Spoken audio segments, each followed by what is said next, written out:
আমরা নিজের চোখে নিজের বড় মনে করি, এরকম ডাকাইত আছে না নাই? নিজেরাই নিজে মনে করে কত বড় সাহেব, লাট সাহেব।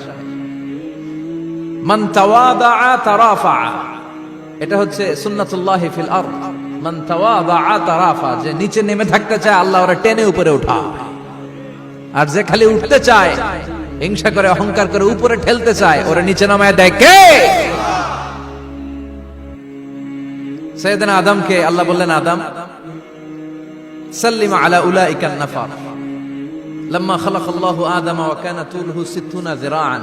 নিচে নেমে গেলে যে উপরে ওঠে, আর উপরে উঠতে চাইলে যে নিচে নামে, উদাহরণ দেখেন।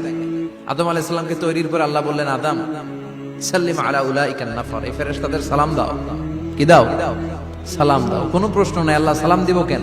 ফেরেশতারা আমারে দিব না কেন? আমি আগে দিব কেন? কথা আছে কোনো? যেই সালাম দিলেন, সালাম দেওয়ার সাথে সাথে ওনার মর্যাদা বাড়িয়ে দিল কে? এত মর্যাদা বাড়ালেন যে নূরের ফেরেশতারা মাটির আদমকে সেজদা দিতে বাধ্য হয়েছে। চিৎকার করে বলেন ঠিক কিনা? তুমি মাটির আদমকে প্রথম সৃষ্টি করিয়া ঘোষণা করিয়া দিলে শ্রেষ্ঠ বলিয়া, তাই তো নূরের ফেরেশতা করে আদমকে সেজদা। সবার চেয়ে সম্মান দিলে মাটির আদমকে।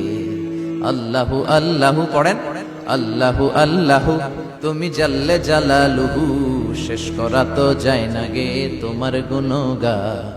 আল্লাহু আল্লাহু সুবহানাল্লাহ পড়েন। কি সম্মান আল্লাহ বাড়াই দিলেন। আল্লাহ বললেন, আদম আজকে থেকে তুমি আশরাফুল মাখলুকাত, তুমি খলিফাতুল্লাহ ফিল আরদ, তুমি পৃথিবীতে আমার খলিফা, ভাইস জেরেন্ট অফ আল্লাহ। আল্লাহর খলিফা, আল্লাহর আহকামগুলো পালনের জন্য ভাইস জেরেন্ট। চুরি করলে হাত কেটে দাও, কার আইন? এই কাজ আদম তুমি দুনিয়াতে যেয়ে করবা। জিনা করলে ডেথ পেনাল্টি, হেড অফ, শিরোচ্ছেদ করে দাও, কার আইন? খলিফা হিসেবে মানুষ এসে করবে। মানুষকে আল্লাহ আশরাফুল মাখলুকাত বানিয়ে দিলেন, নিচু হয়েছে বড় বানিয়ে দিলেন। আর শয়তানের অবস্থা কি? শয়তানকে আল্লাহ বললেন সেজদা দে আদমকে। শয়তান যুক্তি দাঁড় করিয়েছে, খালাকতাহু মিন তিন খালাকতানি মিন নার ওয়া খালাকতাহু মিন তিন। আল্লাহ আপনি আমারে বানাইছেন আগুন দিয়া। কি দিয়া?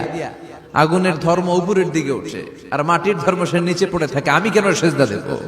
শয়তানকে চিরকালের জন্য ইবলিস মালউন, অভিশপ্ত আর জাহান্নামী হিসেবে ঘোষণা দিয়ে দিল কে? এজন্য আপনি ছোট থাকতে চাইবেন, আপনারা বড় বানাবে কে?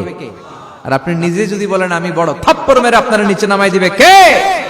এজন্য বিশ্বনবী দোয়ায় বলতেন, আল্লাহুম্মা জাআলনি সাবুরা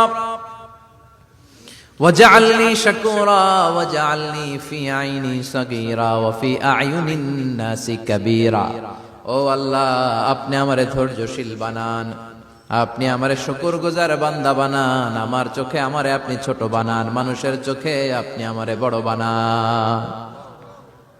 সুবহানাল্লাহ পড়েন। এজন্য সবসময় শুকরগুজার থাকার চেষ্টা করতে হবে। রাজি আছেন তো? যে কোনো মুহূর্তে, যে কোনো পরিস্থিতিতে আমরা শুকরিয়া করব কার? চিল্লায় বলেন কার? আমরা যেন বেশি বেশি আল্লাহ তাআলার শুকরিয়া আদায় করতে পারি। আল্লাহ তুমি তৌফিক দাও। সবাই পড়ি আমিন। উত্তর চান্দোলা হিলফুল ফুজুল ইসলামী সংগঠনের উদ্যোগে আজকের এই তাফসীরুল কোরআনের প্রোগ্রাম। হিলফুল ফুজুল নামটা আমার বড্ড প্রিয়। বিশ্বনবী যখন 15 কিংবা 20 বয়স, কোন বর্ণনায় এসেছে 15, কোন বর্ণনায় 20, তখন তিনি একটা ছাত্র সংগঠন করেছিলেন, ইয়াং স্টারদের একটা অর্গানাইজেশন করেছিলেন। ওটার নাম তিনি দিয়েছিলেন হালাফুল ফুদুল। হালাফুল ফুদুল, ওইটারই আমরা বাংলায় কি বলি? হিলফুল ফুজুল। হালাফ মানে শপথ, oath, we take an oath in the name of Allah. আল্লাহর নামে শপথ নেয়ারে বলে হালাফ। আর ফাদিলা, ফাদলুন, এগুলোর প্লুরাল হচ্ছে ফুদুল। ফুদুল মানে ভালো কাজ। ভালো ভালো কাজের উপর বিশ্বনবী যুবকদেরকে একত্রিত করলেন যে মক্কা শহরে কোনো টেন্ডারবাজি চলবে না, কোনো চাঁদাবাজি চলবে না, দুর্বলের উপর সবলের অত্যাচার চলবে না, জালিমের জুলুম চলবে না, হত্যা চলবে না, ধর্ষণ চলবে না, রাহাজানি চলবে না। মক্কা শহরটারে শান্তির শহর বানাতে হবে। যুবকরা এই দায়িত্ব কাঁধে নিয়েছে। কারা? মুরব্বীরা না, যুবকরা। যুবকদের আছে প্রাণ ঢালা উচ্ছ্বাস, অনেক শক্তি। এজন্য যুবকদেরকে ভালো কাজে আসতে হবে। যুবকরা চাইলে এই দেশের চেহারা পাল্টে দিতে পারে। এদেশে যুবক ভোটার আছে কয়জন জানেন? নতুন করে যুবক ভোটার হয়েছে 2 কোটি। কয় কোটি? 2 কোটি না? Can you imagine that? কল্পনা করতে পারেন? They can change Bangladesh, they can change the face of Bangladesh. তারা 56,000 বর্গ মাইলের এই বাংলাদেশের চেহারা পাল্টে দিতে পারে। তাদের অনেক শক্তি। এই জন্য যুবকদের এই শক্তি কাজে লাগাতে হবে। ফেন্সিডিল, গাঁজা, ইয়াবা, হিন্দি সিনেমা এগুলোর পিছনে দৌড়ানো যাবে, পর্নোগ্রাফির পিছনে ছোটা যাবে। যুবক বয়সে ভয় করতে হবে কারে? চিল্লায় বলেন কাকে? আল্লাহ আমার যুবক ভাইদেরকে তুমি তৌফিক দাও। বিশ্বনবী এই হালাফুল ফুদুল তিনি গঠন করলেন মক্কাতুল মুকাররমাতে। পুরো মক্কা শহরটা শান্তির শহর হয়ে গেল। সুবহানাল্লাহ। ভণ্ডামি এই দেশে আছে না নাই? দো দিল বান্দা কালমা চোরে, না পায় শ্মশান না পায় ঘোর, দিন থাকিতে আয়রে পথে ছাইড়া দে ভণ্ডামি। ভণ্ডামি ভণ্ডামি ভণ্ডামি, ছাইড়া দে ভণ্ডামি। আছে না নাই? নামাজ কালাম পড়ে না, ইবলিশ শয়তানের নানা। আছে না? নামাজ নাই, রোজা নাই, নাচানাচি, নাচ গান, গোসল করে না, সারা বছরে করে একবার, ওই গোসলের পানি মুরিদরা খায় ফেলায়। আছে না নাই? নামাজ রোজা করে না, ইবলিশ শয়তানের নানা, ধর্মের একখান খুঁটি ধইরা কয়দিন করবা হয়রানি।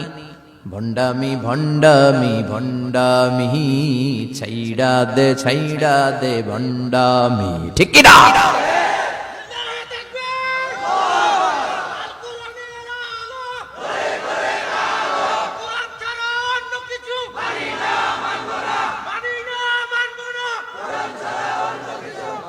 তো এই বন্ড পীর ও পীর, আমার নানা ভাইও পীর। কথা কন, পীরে পীরে পার্থক্য আছে না নাই? পীরে পীরে পার্থক্য আছে। এজন্য পীর চিন্তা হবে। এদেশে এই পাক ভারতে ইসলাম প্রচারে ওলিয়া উলিয়াদের, পীর মাশায়েখদের অবদানের কোনো শেষ নাই। কিন্তু চিন্তা হবে, কষ্টি পাথর দিয়ে যাচাই করে নিতে হবে। কারণ এই পীরের আদলে অনেক ভণ্ড এই বাংলার জমিন আছে না নাই? এই ভণ্ডদের সাথে আমাদের কোনো সম্পর্ক নাই। ওনার দরবারে আলোচনা হয়, সাইয়্যিদ কামালউদ্দিন জাফরি সাহেব যায়, আমরা যাই, দেশ বরেণ্য ওলামায়ে কেরামরা যায়, যারা হকের কথা বলে, যারা কোরআন সুন্নাহর আলোকে বলে, কোনো ভণ্ডামি নাই। যাবেন, প্রতি বছর যাবেন। আল্লাহ ডেকে বলে, গোলাম আমি হলাম গাফিরুয যামব কাবিলুত তাওব। আমার কাজ হলো ক্ষমা করা, আমার কাজ হলো তওবা কবুল করা। শয়তানের কাজ হলো ওয়াসওয়াসা দেওয়া, আমাদেরকে ভুল পথে নিয়ে যাওয়া। আর আমাদের কাজ হলো ভুল করে ফেলা, আল্লাহর কাজ হলো ভুলগুলো মাফ করে দেয়া। আল্লাহ ডেকে বলে, গোলাম তোরা যদি ভুল না করতি, তোরা যদি পাপ না করতি, তোরা যদি অন্যায় না করতি, তোদেরকে ধ্বংস করে দিয়ে এমন একটা জাতি আমি এই দুনিয়ার বুকে তৈরি করতাম, যারা সকালবেলা ভুল করে দুপুরে মাফ চাইতো, দুপুরে ভুল করে রাত্রে মাফ চাইতো, আজকে ভুল করে আগামীকাল মাফ চাইতো। আর আমি আল্লাহ গুনাহগুলো তাদের সব ক্ষমা করে দিতাম। ক্ষমা করে দিতে আল্লাহর বড্ড ভালো লাগে। বান্দা আল্লাহর কাছে বারবার চাক, চোখের পানি ছাড়ুক, এটা আল্লাহ পছন্দ করে। চোখের পানির যে কত পাওয়ার আপনি কল্পনাই করতে পারবেন না।